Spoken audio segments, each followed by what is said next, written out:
নমস্কাৰ crack Assam exam YouTube চেনেলৰ অন্য এটা ভিডিঅ'লৈ আপোনাক পুনৰবাৰ স্বাগতম জনাইছো। আজিৰ ভিডিঅ'টোত আমি আগন্তুক এডিআৰই পৰীক্ষাৰ বাবে সহায়ক হোৱাকৈ কেইটামান সাধাৰণ জ্ঞানৰ অতি প্ৰয়োজনীয় প্ৰশ্নোত্তৰ লৈ আহিছো। গতিকে বেছি পলম নকৰি আজিৰ ভিডিঅ'টো আৰম্ভ কৰো আহকচোন। আজিৰ ভিডিঅ'টোৰ প্ৰথম প্ৰশ্নটো দিয়া আছে, which district of Assam host the Jonbeel Mela every year? প্ৰতি বছৰে অসমৰ কোনখন জিলাত জোনবিল মেলা আয়োজন কৰা হয়? ইয়াত দিয়া থকা অপচন 4টাৰ ভিতৰত শুদ্ধ উত্তৰটো হ'ব চি। প্ৰতি বছৰে অসমৰ মৰিগাঁও জিলাখনত জোনবিল মেলা আয়োজন কৰা হয়। নেক্সট কুৱেশ্যনটো দিয়া আছে, what is the name of the Brahmaputra river in Tibet? তিব্বতত ব্ৰহ্মপুত্ৰ নদীক কি নামেৰে জনা যায়? ইয়াত দিয়া থকা অপচন 4টাৰ ভিতৰত শুদ্ধ উত্তৰটো হ'ব ডি। তিব্বতত ব্ৰহ্মপুত্ৰ নদীক চাংপো নামেৰে জনা যায়। নেক্সট কুৱেশ্যনটো দিয়া আছে, what is the name of the first Indian national park declared a world heritage site by UNESCO in 1985? 1985 চনত ইউনেস্কোই বিশ্ব ঐতিহ্য ক্ষেত্ৰ স্থল হিচাপে ঘোষণা কৰা প্ৰথমখন ভাৰতীয় ৰাষ্ট্ৰীয় উদ্যানৰ নাম কি? ইয়াত দিয়া থকা অপচন 4টাৰ ভিতৰত শুদ্ধ উত্তৰটো হ'ব বি। 1985 চনত ইউনেস্কোই বিশ্ব ঐতিহ্য ক্ষেত্ৰ স্থল হিচাপে ঘোষণা কৰা প্ৰথমখন ভাৰতীয় ৰাষ্ট্ৰীয় উদ্যান হ'ল কাজিৰঙা ৰাষ্ট্ৰীয় উদ্যান।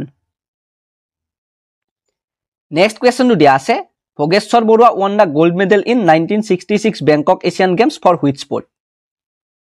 ভোগেশ্বৰ বৰুৱাই 1966 চনত বেংকক এছিয়ান গেমছত কি খেলৰ বাবে সোণৰ পদক লাভ কৰিছিল? ইয়াত দিয়া থকা অপচন 4টাৰ ভিতৰত শুদ্ধ উত্তৰটো হ'ব বি। ভোগেশ্বৰ বৰুৱাই 1966 চনত বেংকক এছিয়ান গেমছত দৌৰ খেলৰ বাবে সোণৰ পদক লাভ কৰিছিল। নেক্সট কুৱেশ্যনটো দিয়া আছে, what is the name of the Barak river in Bangladesh? বাংলাদেশত বৰাক নদী কি নামেৰে জনা যায়? ইয়াত দিয়া থকা অপচন 4টাৰ ভিতৰত শুদ্ধ উত্তৰটো হ'ব চি। বাংলাদেশত বৰাক নদীক মেঘনা নদী নামেৰে জনা যায়। ভিডিঅ'টোত আগলৈ যোৱাৰ আগতে আপোনালোকক জনাব বিচাৰিছো যে স্ক্ৰীনত দিয়া থকা আমাৰ চেনেলৰ ইবুকখনত 8000তকৈও অধিক প্ৰশ্নোত্তৰ আছে, যিখন ইবুক পঢ়ি আপোনালোকে আগন্তুক এডিআৰই আৰু আসাম পুলিচৰ পৰীক্ষাত আপোনাৰ মাৰ্ক বৃদ্ধি কৰিব পাৰিব। যদিহে আপুনি এই ইবুকখন ডাউনলোড কৰি পঢ়িব বিচাৰে তেন্তে ডেছক্ৰিপশ্যনত দিয়া থকা লিংকটোত ক্লিক কৰি নাইবা আমাৰ হোৱাটছআপ নাম্বাৰত যোগাযোগ কৰি অতি কম মূল্য পে' কৰি এই ইবুকখন ডাউনলোড কৰিব পাৰে। ধন্যবাদ। নেক্সট কুৱেশ্যনটো দিয়া আছে, in which year was the foxtail orchid adopted as the state flower of Assam? কপৌ ফুলক অসমৰ ৰাজ্যিক ফুল হিচাপে কোন চনত গ্ৰহণ কৰা হৈছিল? ইয়াত দিয়া থকা অপচন 4টাৰ ভিতৰত শুদ্ধ উত্তৰটো হ'ব বি। কপৌ ফুলক অসমৰ ৰাজ্যিক ফুল হিচাপে 2003 চনৰ 4 এপ্ৰিল তাৰিখে গ্ৰহণ কৰা হৈছিল। নেক্সট কুৱেশ্যনটো দিয়া আছে, in which year did doctor Bhupen Hazarika became the president of the Assam সাহিত্য সভা? কোন চনত ডক্টৰ ভূপেন হাজৰিকাই অসম সাহিত্য সভাৰ সভাপতি হৈছিল? ইয়াত দিয়া থকা অপচন 4টাৰ ভিতৰত শুদ্ধ উত্তৰটো হ'ব চি। 1993 চনত ডক্টৰ ভূপেন হাজৰিকাই অসম সাহিত্য সভাৰ সভাপতি হৈছিল। নেক্সট কুৱেশ্যনটো দিয়া আছে, হুইচ ট্ৰাইব চেলিব্ৰেট কৰম পূজা? কৰম পূজা কোন জনগোষ্ঠীয়ে পালন কৰে? ইয়াত দিয়া থকা অপচন 4টাৰ ভিতৰত শুদ্ধ উত্তৰটো হ'ব বি। কৰম পূজা চাহ জনজাতি লোকসকলে পালন কৰে। নেক্সট কুৱেশ্যনটো দিয়া আছে, who is the composer of the first Assamese কথা কবিতা? প্ৰথম অসমীয়া কথা কবিতা ৰচক কোন? ইয়াত দিয়া থকা অপচন 4টাৰ ভিতৰত শুদ্ধ উত্তৰটো হ'ব ডি। প্ৰথম অসমীয়া কথা কবিতা ৰচকগৰাকী হ'ল যতীন্দ্ৰনাথ দুৱৰা। নেক্সট কুৱেশ্যনটো দিয়া আছে, what is the name of the posthumously published book of poems by Lakshminath Bezbaroa? লক্ষ্মীনাথ বেজবৰুৱাৰ মৰণোত্তৰভাৱে প্ৰকাশিত কবিতা পুথিখনৰ নাম কি? ইয়াত দিয়া থকা অপচন 4টাৰ ভিতৰত শুদ্ধ উত্তৰটো হ'ব বি। লক্ষ্মীনাথ বেজবৰুৱাৰ মৰণোত্তৰভাৱে প্ৰকাশিত কবিতা পুথিখনৰ নাম হ'ল পদুম কলি। নেক্সট কুৱেশ্যনটো দিয়া আছে, under what pseudonym did Lakshminath Bezbaroa wrote satirical and humorous articles? লক্ষ্মীনাথ বেজবৰুৱাই কি ছদ্মনামেৰে ব্যংগ আৰু হাস্যৰসাত্মক প্ৰবন্ধ লিখিছিল? ইয়াত দিয়া থকা অপচন 4টাৰ ভিতৰত শুদ্ধ উত্তৰটো হ'ব চি।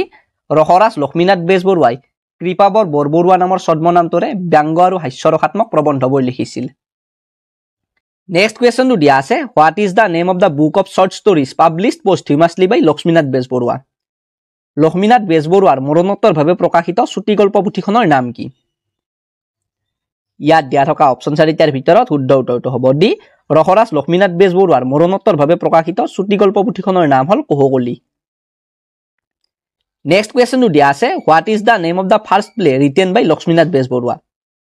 লক্ষ্মীনাথ বেজবৰুৱাই ৰচনা কৰা প্ৰথম নাটখনৰ নাম কি? ইয়াত দিয়া থকা অপচন 4টাৰ ভিতৰত শুদ্ধ উত্তৰটো হ'ব এ লক্ষ্মীনাথ বেজবৰুৱাই ৰচনা কৰা প্ৰথম নাটখনৰ নাম হ'ল লিটিকাই নেক্সট কোৱেশ্চনটো দিয়া আছে how many poems are included in the book of poems Pratima by Chandrakumar Agarwala চন্দ্ৰকুমাৰ আগৰৱালাৰ প্ৰতিমা কবিতা পুথিখনত সৰ্বমুঠ কেইটা কবিতা সন্নিৱিষ্ট কৰা হৈছে ইয়াত দিয়া থকা অপচন 4টাৰ ভিতৰত শুদ্ধ উত্তৰটো হ'ব ডি চন্দ্ৰকুমাৰ আগৰৱালাৰ প্ৰতিমা কবিতা পুথিখনত সৰ্বমুঠ 25টা কবিতা সন্নিৱিষ্ট কৰা হৈছে নেক্সট কোৱেশ্চনটো দিয়া আছে what is the name of the British officer who died in the battle of Phulaguri in 1861 during the peasant uprising in Assam অসমৰ কৃষক বিদ্ৰোহৰ ফুলগুৰিৰ সংঘৰ্ষত 1861 চনত মৃত্যু হোৱা ইংৰাজ বিষয়াজনৰ নাম কি ইয়াত দিয়া থকা অপচন 4টাৰ ভিতৰত শুদ্ধ উত্তৰটো হ'ব বি অসমৰ কৃষক বিদ্ৰোহৰ ফুলগুৰিৰ সংঘৰ্ষত 1861 চনত মৃত্যু হোৱা ইংৰাজ বিষয়াজনৰ নাম হ'ল লেফটেনেণ্ট সিংগাৰ নেক্সট কোৱেশ্চনটো দিয়া আছে how many farmers were killed in the Phulaguri peasant uprising ফুলগুৰিৰ কৃষক বিদ্ৰোহত কিমানজন কৃষকৰ মৃত্যু হৈছিল ইয়াত দিয়া থকা অপচন 4টাৰ ভিতৰত শুদ্ধ উত্তৰটো হ'ব ডি ফুলগুৰিৰ কৃষক বিদ্ৰোহত 54 জন কৃষকৰ মৃত্যু হৈছিল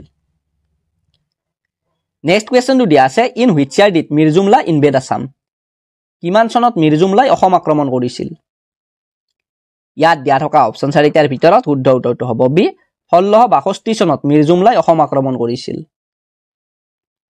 নেক্সট কোৱেশ্চনটো দিয়া আছে ৱেৰ is the headquarters of the Assam সাহিত্য সভা লোকেটেড অসম সাহিত্য সভাৰ মুখ্য কাৰ্যালয়টো ক'ত অৱস্থিত ইয়াত দিয়া থকা অপচন 4টাৰ ভিতৰত শুদ্ধ উত্তৰটো হ'ব এ অসম সাহিত্য সভাৰ মুখ্য কাৰ্যালয়টো যোৰহাটত অৱস্থিত নেক্সট কোৱেশ্চনটো দিয়া আছে when was the Swaraj party formed Swaraj party কেতিয়া গঠন হৈছিল ইয়াত দিয়া থকা অপচন 4টাৰ ভিতৰত শুদ্ধ উত্তৰটো হ'ব সি 1923 চনত স্বৰাজ পাৰ্টি গঠন হৈছিল নেক্সট কোৱেশ্চনটো দিয়া আছে which department of Assam organises the Assam tea festival অসমৰ কোনটো বিভাগে অসম চাহ মহোৎসৱ আয়োজন কৰে ইয়াত দিয়া থকা অপচন 4টাৰ ভিতৰত শুদ্ধ উত্তৰটো হ'ব এ অসমৰ পৰ্যটন বিভাগে অসম চাহ মহোৎসৱৰ আয়োজন কৰে নেক্সট কোৱেশ্চনটো দিয়া আছে Surat is situated on the banks of which river Surat চহৰখন কোনখন নদীৰ পাৰত অৱস্থিত ইয়াত দিয়া থকা অপচন 4টাৰ ভিতৰত শুদ্ধ উত্তৰটো হ'ব ডি সুৰাট চহৰখন তাপি নদীখনৰ পাৰত অৱস্থিত নেক্সট কোৱেশ্চনটো দিয়া আছে Gumrag is a famous dance of which community Gumrag কোন সম্প্ৰদায়ৰ এবিধ বিখ্যাত নৃত্য ইয়াত দিয়া থকা অপচন 4টাৰ ভিতৰত শুদ্ধ উত্তৰটো হ'ব ডি গুমৰাগ মিচিং সম্প্ৰদায়ৰ এটা বিখ্যাত নৃত্য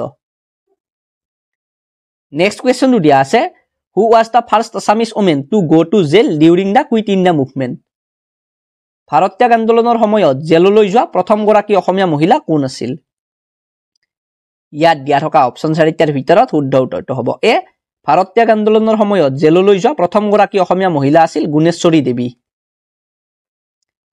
নেক্সট কোৱেশ্চনটো দিয়া আছে who was the first women জাজ of the Guwahati High Court Guwahati উচ্চ ন্যায়ালয়ৰ প্ৰথম মহিলা ন্যায়াধীশ কোন আছিল ইয়াত দিয়া থকা অপচন 4টাৰ ভিতৰত শুদ্ধ উত্তৰটো হ'ব ডি গুৱাহাটী উচ্চ ন্যায়ালয়ৰ প্ৰথম মহিলা ন্যায়াধীশ গৰাকী আছিল মীৰা শৰ্মা